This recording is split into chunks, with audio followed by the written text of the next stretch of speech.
All right. Getting ready for Auburn. Obviously wanted a midweek game. Didn't work out. We've got a great team in Auburn coming in here. Sharif Cooper, number one assist point guard in the entire country, number one assist rate in the entire country. Tremendous player. They've got great shooters around him. Cambridge is somebody who really hurt us last year. Flanagan's been playing great for him. Williams at the 4 is a big-time shooter. J.T. Thor coming off his best game, hitting 5 or 6 threes at Kentucky. To bring Johnson, a great shooter off the bench, transfer from Memphis. Then they've got Cardwell coming off who starts for him some, comes off the bench. Tremendous shot blocker. They do a great job blocking shots.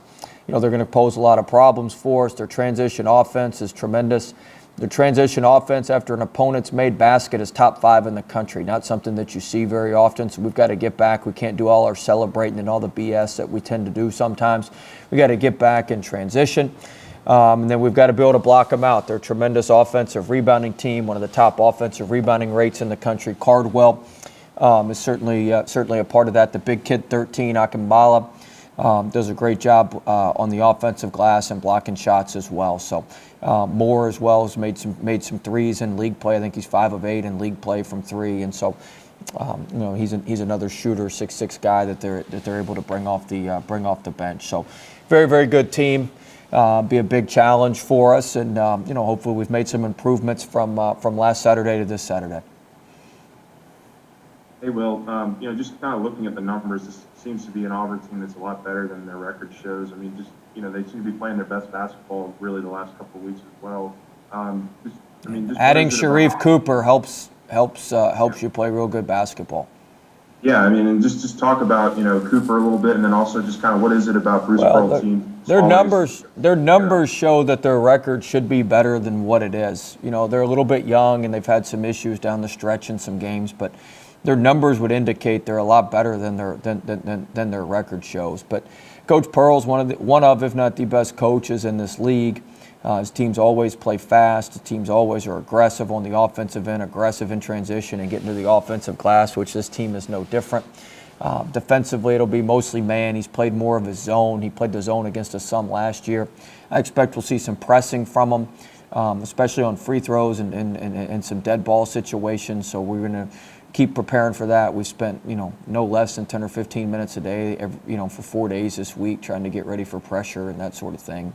But he throws a lot of different things at you. He tries to, their baseline out-of-bounds defense is once again tremendous. Their baseline out-of-bounds offense is really good. So they throw a lot of stuff at you and try to see where you're weak and where you're not prepared, and they exploit that for 6-8 points a game, and that's how they're able to win a lot of games. So tremendous coach, as good as there is in our league. Hey, Will, you mentioned about probably 2 weeks ago that Andre Hyatt was buried a little bit. You used that word, buried. What got him in that spot? And I know that he had a lot of depth at that time, but what did he do to get himself out of that spot? And he's going to continue to start, I imagine. Yeah, he'll start tomorrow. I mean, he just took advantage of the opportunity. I felt like, Mwani gave us the best chance to win for a while, and then kind of teams have started to figure us out with him, and we've had to game plan around some things like that. I think Mwani's getting ready to come back on as well. He's been more aggressive in practice. He's been shooting it well. Mwani's he can score it now, and he's been shooting it better in practice, been shooting it well. So I think he's fixing to come back around as well. But just that's the ebbs and flow of the season. I was proud of Hyatt for hanging in there and sticking it out. And it came back around to it. But Andre's a good player. We've always said that. There's a reason. He earned the starting role at the beginning of the year. It's not like we're just handing it out. Like, he had earned it and done what he needed to do to get it. And, now he's certainly been playing well for us. He's added some physicality to us on the glass. He's just added another big body. Thanks. Hey, Will, it's Cobble. I was just wondering. I can tell by the screen, Cobble. Oh, okay, good. It says your name on there. I don't know if you know that. I like to, just announce myself. You at the barber shop today? You eating lunch? I mean, what are we doing today? Actually, I'm going to the barber shop later today. There you go. I was just got out of the shower, so I'm saving all of your eyeballs. The idea that obviously winning helps the message get through. Where are your guys' heads at right now? as far as kind of understanding the message that you got to them a couple of weeks ago and how it's successful. And then secondly, you mentioned the BS. The book is out on you guys, whether you want to admit it or not. They're looking at you guys for a little, it appears, any little thing. Has that message also been relayed? Well, I've tried to relay it as best I can through talking and running and other various activities. So hopefully we didn't have any incidents last game. So hopefully that'll continue. But no, there's always a challenge. We had to get ourselves out of the rut. Now we're out of the rut, but we're not home free. We've got a lot of undercurrent going into this game in terms of, we're coming off 2 wins in a row. We're playing a very, very dangerous team, a team that's a very tough matchup for us. And so, we've got to continue to move forward. We can't rest with where we are. We've got 4 big games scheduled that are left. Hopefully we'll get another game or 2 scheduled after that. But we've got 4 big games left, and you start messing around, you give back some of the stuff that you've done. And so this is a big quad 2 game, and we've got to continue to move forward and continue to build on the progress that we've made. If you take 2 steps forward and then 1 step back, that doesn't do you a whole lot. So you've got to keep moving forward and keep building on the progress that we've made. Yeah, well, how difficult is it during the week? You kind of gear up for a game, you gear up, you prepare, your team is prepared, and then all of a sudden it's gone. I mean this just kind of happened all year, but is this team kind of used to it by now, or are you used to it? Yeah, we're all used to it. Shoot, I called them in on Wednesday morning, and they all knew what was going on. The Ole Miss game was canceled. So, we're all used to it. Shoot, you watch a lot of film, and luckily one of the Ole Miss games we'd watched was Ole Miss Auburn. We'd spent a lot of time studying that, so we had a little bit of idea on Auburn, but that's part of it. We say we want to play as many games as we can. If they're canceled, they're canceled, and you just move forward and move on to the next thing. So we don't spend too much time worrying about stuff we can't control. We don't spend too much time worrying about things like that. We try to focus in on things that that we can control and things that we can affect, and that's just the way it is. I think our guys have been good with that. Our staff's been really good with that all season. Sharif's status at this point? He won't play tomorrow. Okay. Is it still the ankle, still the foot stuff? It's a foot stuff. Yeah, he went to see the foot specialist. He's doing some exercises. We're kind of still in limbo on everything, but he certainly won't play for the foreseeable future. Tomorrow, and then certainly not Tuesday or Wednesday, or it'll be a while if he's back this year. Anything else, Glenn? Hey, Will, I know you mentioned it, a couple minutes ago that you guys only have 4 scheduled games. Have you guys been in contact with the league office about getting a couple extra games scheduled, and just kind of what's that look like?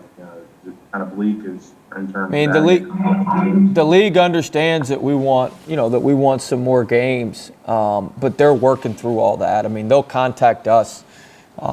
Dan and those guys will contact us when it's time for when it's time for them to reschedule or reset the schedule. But they're certainly aware. They got a lot of issues. They got a lot of teams that need games, that want games, that need to play games, and so they'll contact us. But they're aware of where we are on things. We were certainly in contact with them a lot this week based on the non-conference opportunity earlier in the week. The Ole Miss, they're probably sick of talking to us at this point.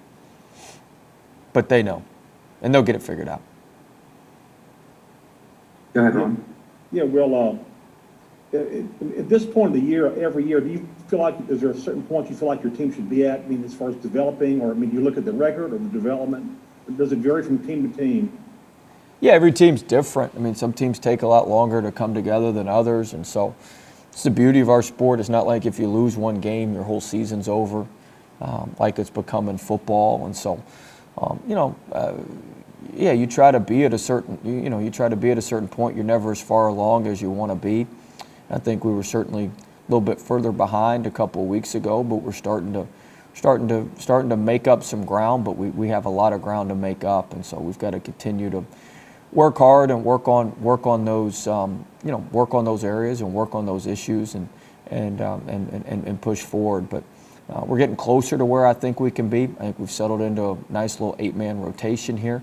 So I think we're getting closer to where we want to be, but we're certainly not there yet.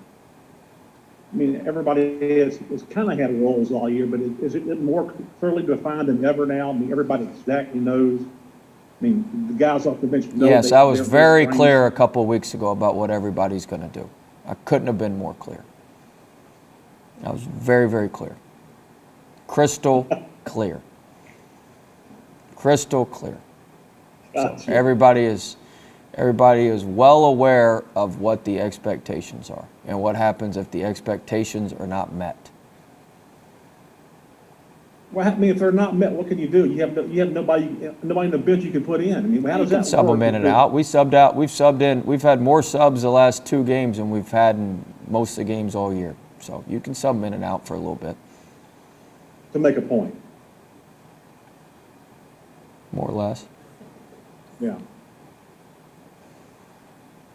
Okay. Anyone else? Okay. Anybody Thank you. else? All right. See y'all tomorrow.